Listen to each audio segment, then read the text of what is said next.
Welcome to the Call to Act podcast.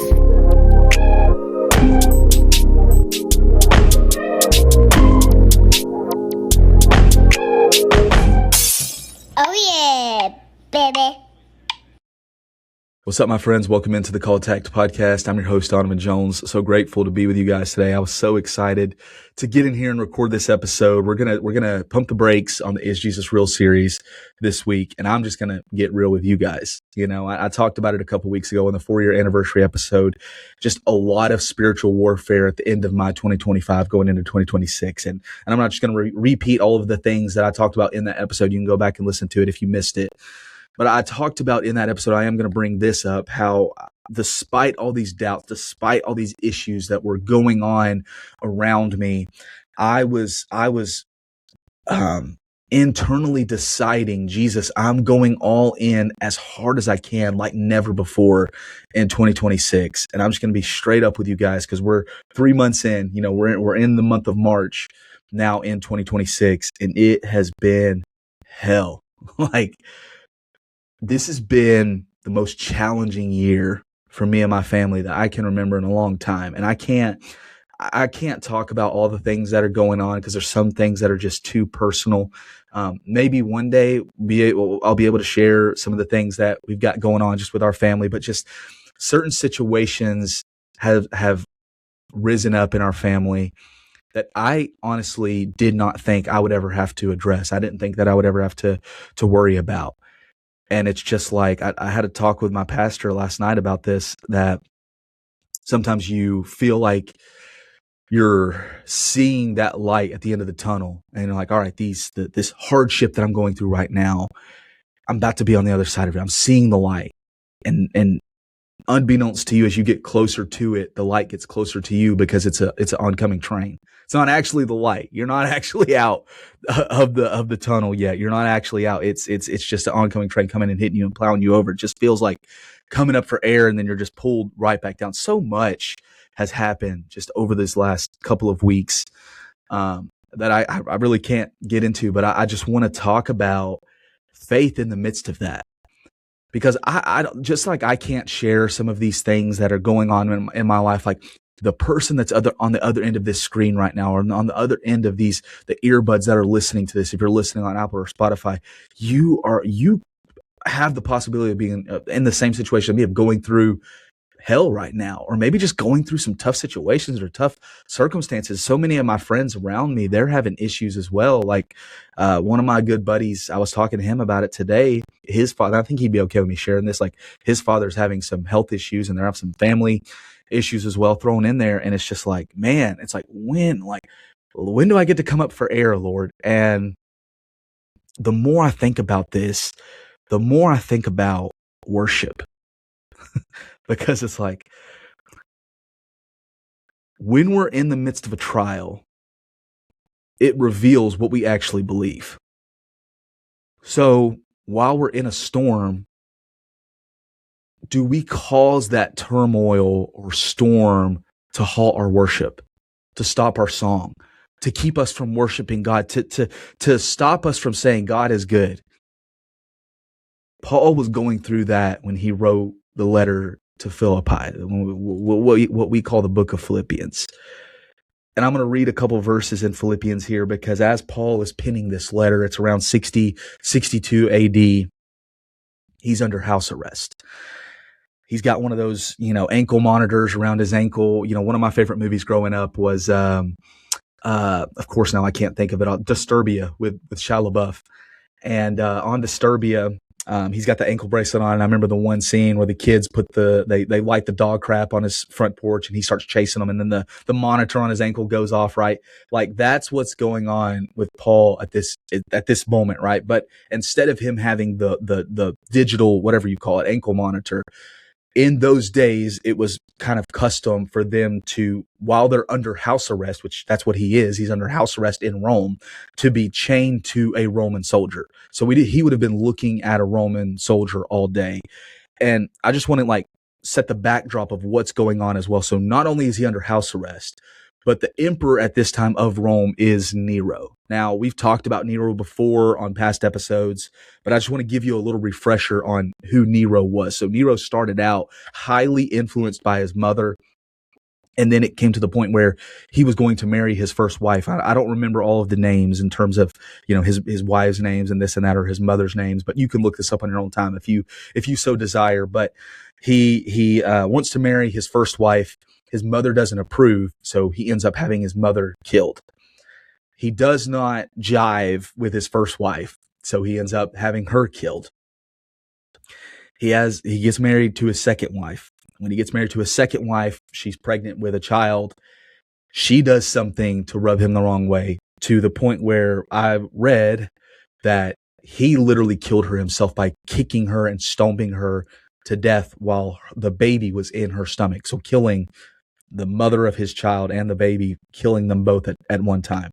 He goes on to marry his third wife, which he deeply loved, deeply cared for. And she fell sick with an illness. She passed away. She dies. And this affects him in such a profound way, such a deep way. It hurts him so deeply that after she passes away, he brings a young boy who has a similar body makeup as his third wife, same kind of facial features. He dresses him up like a woman and marries the young boy, 8-year-old boy. Sprinkled in to, while he's going through these first 3 marriages with these women, he marries 2 other men as well. So this guy is just a psycho. He's taking Christians at this time because he hates Christians.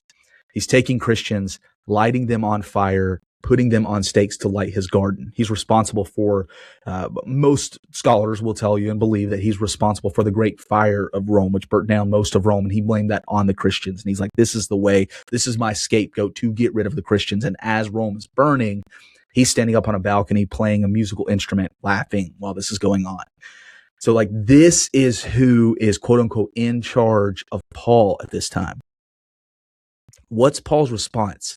Like, let's just try to put ourselves in Paul's shoes.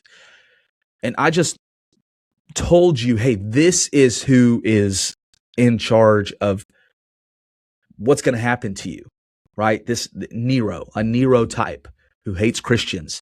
You're in prison because you are a Christian. Paul says this in Philippians chapter 1, verse 12. I want you to know, brothers, that what has happened to me has really served to advance the gospel, that it's become known throughout the whole imperial guard and to all the rest that my imprisonment is for Christ. Like, it's no mystery why Paul is under house arrest. It's because of his ministry of Christ, right? Over and over again throughout his ministry, he's arrested. And so like, this is Paul's situation. At any moment, Nero could say, you know what, let's bring Paul out and make an example of him. This dude's out there, making waves. He's out there writing all these letters to all these churches. He's going around planting churches. I have him right where I want him. Let's go ahead and squash this right now. Like think about the fear that we would have, right? Us modern day Christians, we can't, let's just be straight up. We would not handle that well. One thing that I'm learning right now in these different situations, these family situations that I'm having, is I'm starting to give less and less a crap about anything of this world. And I'm starting to fall in love with Jesus more and more and more. And I'm understanding what Paul says in this letter, where he says, for me to live is Christ and to die is gain. The only reason that I'm here is to serve and advance the kingdom. That's what Paul says. That's what we should be saying as Christians. Like, that's why we're here. If you are here, there's a purpose behind it. It's not an accident that you're here. I told this story before, and Teddy Roosevelt, one of my favorite presidents, like, this guy was known as the first. And I can't remember all of the first that he was. Obviously, he's on Mount Rushmore, right? He was the first president to ride in a submarine. He was the first president, I believe, to ride an airplane. He was the first president, I believe, to own a car while he was in presidency. He was the first president to have a phone installed in his house. He was the first American to win a Nobel Peace Prize. And anytime I think about him, when I hear the name, of course, my mind always goes to Night at the Museum, Robin Williams, Teddy Roosevelt, right, and all that. But it's like, this dude was a bad boy, right? Like, he gets shot during a speech, and he goes, it's going to take more than that to take down a bull moose, and continues to give this speech. right? We get a headache sometimes at work and we're like, oh, I'm going to the house. Like this dude was getting shot and he's like, no, I'm good. I'm just going to continue to give this speech, right? So Teddy Roosevelt, I talked about this story, the Battle of San Juan Hill, right? July 1st, 1898, which he said was the greatest day of his life, where he has his troops, his guys with him, known as the Rough Riders. This is during the Spanish-American War. They're trying to take San Juan Hill in this battle. They end up taking it. He has this moment where he's getting ready to step over this barbed wire fence, and he gets down off of his horse and he kind of kneels down and he looks and he knows, hey, if I step over this barbed wire fence, then there's no going back, right? And some of you guys might remember where I told the story before, but stay with me because there's an added layer to this, what I'm about to share today, because I've not shared this before on here, and maybe you know this story, but this really impacted me when I read about this not that long ago. So he gets back on his horse, and his men said, the Rough Riders said, that he looked as though he was the most magnificent warrior that they had ever seen. And they said the look of determination on his face inspired them courage to where they're like, we would follow him anywhere, no matter where he goes. Like, we trust that dude. And they were able to take San Juan Hill in that day. And he wrote in his journal that was the greatest day of his life. Rewind back 15 years, February 14th, 1884. He lost both his wife and his mother on the same day. They die Valentine's Day, 1884. He writes in his journal, I want to get this specifically, I want to be exact on what he says. The light has gone out of my life. It's the only thing that he has on that piece of paper in his journal on that day. He's got the date at the top of the page. You can look this up. It's a simple Google. He has the date on the top of the page, and then he has an X underneath it, and then he has just 2 lines written out on this page. The light has gone out of my life. 15 years later was the greatest day, he said, of his life. I want you to know, maybe you are going through something right now. You have got to keep pushing.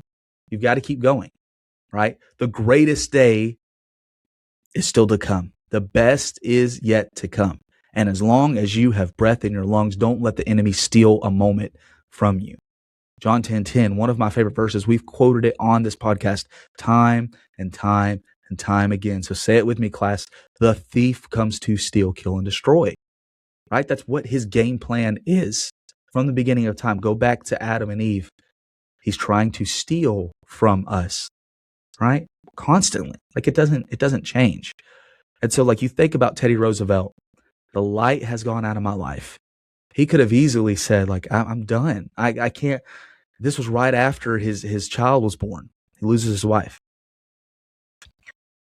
In those type of moments in our life, do we allow the turmoil? Do we allow the storms? I'm going to say it again, to halt our song, to steal our joy, to literally control our joy? Do we allow our circumstances to control our joy?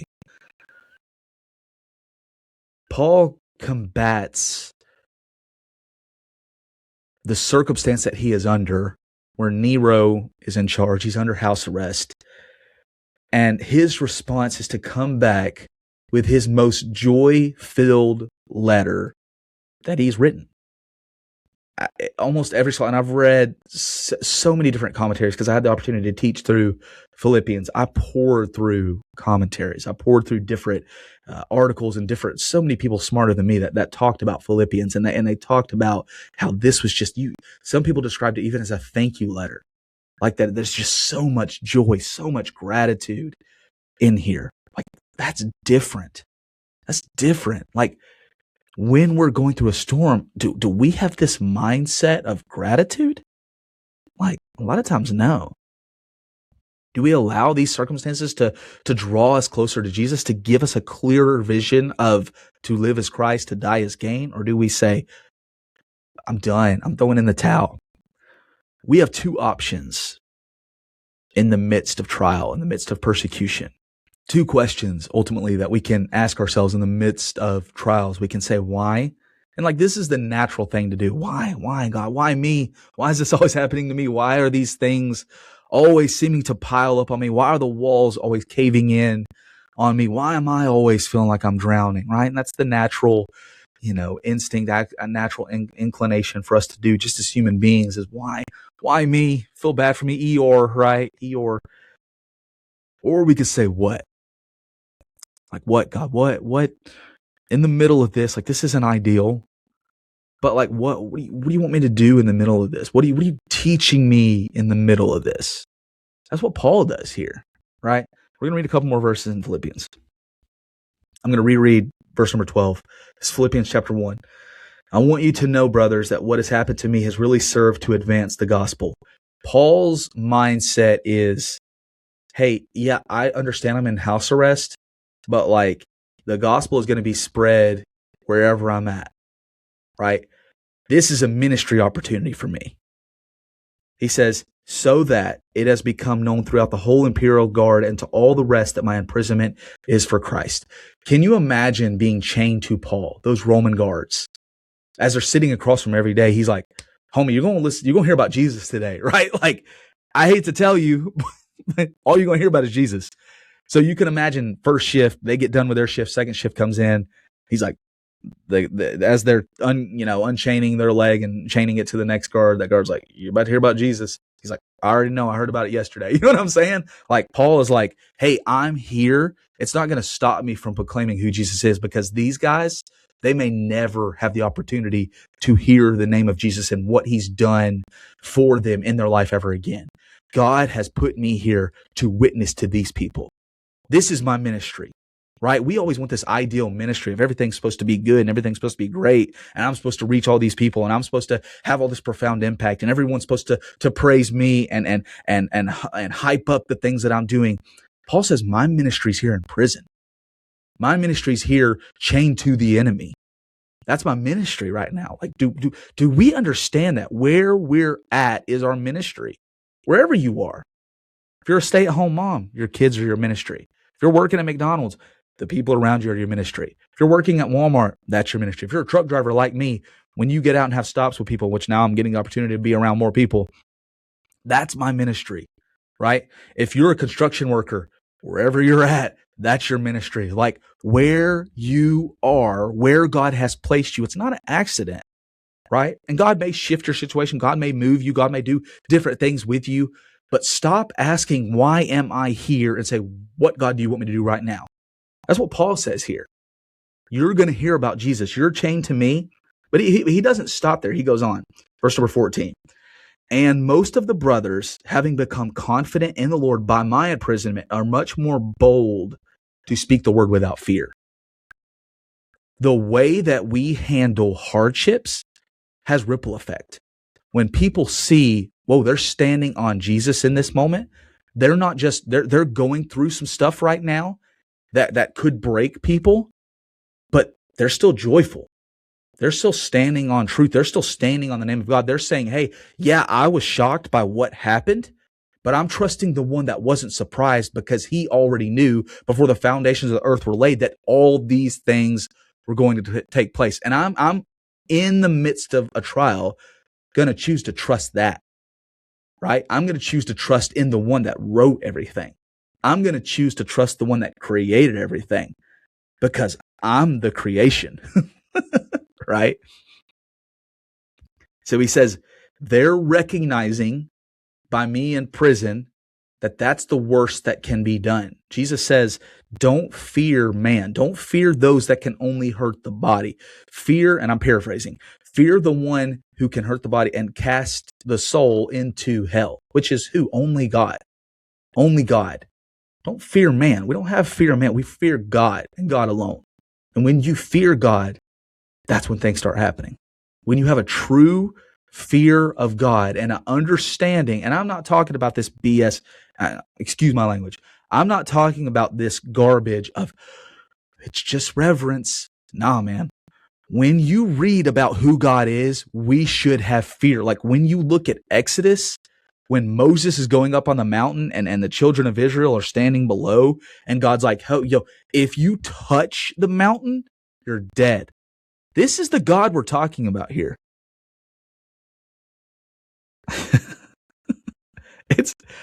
And like, this is the God that loves us, right? Fear of God is the beginning of wisdom. So you're going to go through trials in your life. You're going to go through storms. Don't stop. Keep pushing. You keep persevering. You don't ever let it, you don't ever stop. Paul says in Philippians chapter 3, verse number 14, I press on toward the goal for the prize of the upward call in Christ Jesus. Back up to verse number 12. Not that I've already obtained this or am already perfect, but I press on. Circle that if you're reading along with me in Philippians. He says, I press on. And then verse 14, he repeats that, press on. Verse number 17, brothers, join in imitating me and keep your eyes on those who walk according to the example you have in us. So Paul lays out, this is what you do in the middle of a storm. You keep pushing. You don't give up. And what you do when you're going through a storm and you don't have a lot of guidance and you don't know what, you go to people like Paul. You find a Paul in your life. You read these letters like Philippians. You study. You find out the background behind it. What's Paul going through right now? Oh, he's going through some stuff, right? He's going through some stuff. But then he gives us the cheat code. Philippians chapter 4, verses 6 and 7. Do not be anxious about anything. Remember, who is the emperor while Paul is writing this letter? Don't be anxious about anything. Why? When the angels come in Luke chapter 1, chapter 2, I can't remember exactly where it is off the top of my head. They say, behold, I bring good tidings, right? Peace on earth, goodwill toward men. Peace, peace. Jesus is known as the Prince of Peace. Ephesians 2:14 says Jesus will be our peace. When the storm is going on while Jesus is asleep under the boat and his disciples are like, we're dead. Go get Jesus. They wake him up. What does he say? Peace, be still. He tells his disciples, my peace I live with you. I leave with you. Do not be anxious about anything. We're not created to be anxious. We're created to follow Jesus and live in peace. But in everything, by prayer and supplication with thanksgiving. Again, this heart posture of gratitude. Gratitude. Let your request be made known to God, he says. And this is what's going to happen. The peace of God, which surpasses all understanding. When you're going through stuff, when you're going through hard times, and people see that you're still living in joy, you're choosing joy, that you're not allowing your circumstances to control your joy because you know that the joy of the Lord is your strength, right? The knowledge of who God is your strength. That's different. That's beyond understanding. That might even shock you in a moment. Why am I? God's got me, right? God's got my back. The peace of God, which surpasses all understanding, will guard your hearts and your minds in Christ Jesus. It's just an unbelievable, different way to combat like just a feeling of being in the dark. Because Paul could just say, my ministry was good. I did everything I could do. I've written some letters. I've planted churches. I'm out, right? He could have done that. But he comes back with his most joy-filled letter. He says this in verse number 18 of chapter 1. Yes, and I will rejoice, he says, for I know that through your prayers and the help of the Spirit of Jesus Christ, this will turn out for my deliverance. So he has this confidence that like God's not done with my story. He says, as it is my eager expectation and hope that I will not be at all ashamed, but that with full courage, that's unreal in the midst of this storm that he's going through. I've got full courage, right? Because me plus Jesus is a majority. I'm not worried about Nero. right? I got God on my side. The creator of the universe called me, anointed me, has me where I am for a reason. I'm in full courage, full confidence. I'm not going to stray away from that, right? I know what time it is. Full courage now, as always, Christ will be honored in my body, whether by life or by death. So Paul's like got this realization of like, whatever happens to me, God's going to be glorified, right? The gospel is going to be spread, whether I'm alive or whether I'm dead. Doesn't matter. He says, for me to live is Christ, to die is gain. If I am to live in the flesh, that means fruitful labor for me. Yet which I shall choose, I cannot tell. I'm hard pressed between the two. My desire is to depart and be with Christ. For that is far better, he says. But to remain in the flesh is more necessary on your account. So he's like, straight up, I'm just going to be straight up with you guys. I would rather be with Jesus, right? This is what he says. He says, verse number 23, I'm hard pressed between the two. My desire, this is what I really want. I want to be out of here to depart, to be with Jesus, for that's far better. That's far better, he says. But to remain in the flesh is more necessary on your account. Like Paul has this understanding that his life isn't his own. That his life has impact. That each and every one of us has a ripple effect to everything we do. That the decisions that we make can affect generations, positively or negatively. Like what are we going to do with that? Paul gives us an example of unwavering faith in trials. And like that's the model that we're supposed to follow. That's why Paul can confidently say, imitate me as I'm imitating Christ. Because I'm going to live the way that God wants me to live. If that's what you want to do, follow me. Because that's what I'm going to do. Right? And that's how we need to be in our lives. That's not an arrogance. That's not, oh, I'm buttoned up. I'm this major Christian. No, he's like, dude, I'm simply following Jesus. And if you want to do that, follow me because like I'm going to be following Jesus. And in the 1870s, I'm going to end on this. There was a successful real estate mogul and attorney named Horatio Spafford from Chicago. Very wealthy man, at this time. And at the time of this specific story that I'm talking about, he was married, had 5 kids, 4 girls, and a son. And then on October 8th of 1871, his life changed forever. That was what was known as the Great Chicago Fire. It was like the theme right now, fire. We talked about the Rome and the Great Fire in Rome, and now we got the Great Fire of Chicago. And there's many different theories on like how this fire started. The one that I think is the most comical is it started at this farm just outside of the city of Chicago, central Chicago. And it's believed that a lantern was knocked over, and because of the summer winds, the summer was very dry leading into the fall there in October, and the winds in Chicago mixed with just the infrastructure, like as they're building, all these new spaces in downtown Chicago, in central Chicago, and all those things, that it was just the perfect storm for this fire to erupt and to take place. The theory that I like the most, I think is very comical, is some people believe that a cow knocked over a lantern, and that's what caused this fire to spread. Obviously, it's not funny, because it's like, but it is, you think a cow caused all this. But the fire went on for 3 days, and it burned down much of central Chicago. I'm going to read a couple stats from that.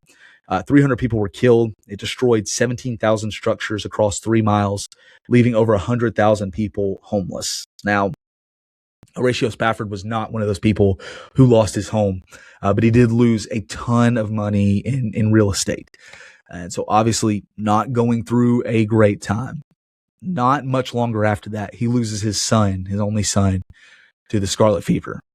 So you think, man, this guy's got just crap shoveled at him right now. So he's like, we've got to get away. We got to get away. So the plan is we're going to go to England, just get away on this vacation. Sends his wife and his daughters ahead. He tells them, I'm going to take care of some business here, and then I'll meet you there. On the way, the boat that his wife and his daughters were on was in a collision and sank. It killed his 4 daughters. When his wife got to England, she sends him a telegram, and it says, saved alone, what shall I do? So obviously, you can just imagine the emotion of what he's going through right now. I've lost all this money, what is money compared to my family? But you think, I've lost all these resources. I've lost all this money. Now I've lost my son. Now I've lost my 4 daughters. So he immediately gets on a boat sailing to England to meet his wife. And as he was sailing, the captain, knowing the story of what happened to his daughters, called for him as they were going over the exact spot where where the boat had went down that killed his daughters. And as Spafford looked over the rails into the water as they were passing over, he took out a piece of paper and a pen, and he wrote these words. When peace like a river attendeth my way, when sorrow like sea billows roll, whatever my lot thou hast taught me to say, it is well with my soul. This went on to be, one of the most famous hymns that we have. Even today we're singing this, right? We sang this at church last Sunday. I found this quote that said, perhaps we cannot always say that everything is well in all aspects of our lives. There will always be storms to face, and sometimes there will be tragedies, but with faith in a loving God and trust in his divine help, we can confidently say, like Spafford, that it is well with my soul. And so we can have that faith and trust in an all-knowing, all-powerful God, that the storms and the trials that you are going through are not there to crush you. They're not there to destroy you. It's an opportunity to invite Jesus into the situation and ask him to move and work. So that's all I got for you guys this week. Lord willing, we will continue the Is Jesus Real series next week. It's been such a blessing to me. Shout out to Charlie and Miss Tammy. Those are the last 2 episodes that we got. And it's just been amazing. It's been amazing to go through this series. I hope you guys have been enjoying it. And yeah, so I love you guys. I'm grateful for each and every one of you. I hope this episode today was beneficial to you in some way. And so with that being said, Lord willing, we'll see you guys next time. Have a great week. God bless.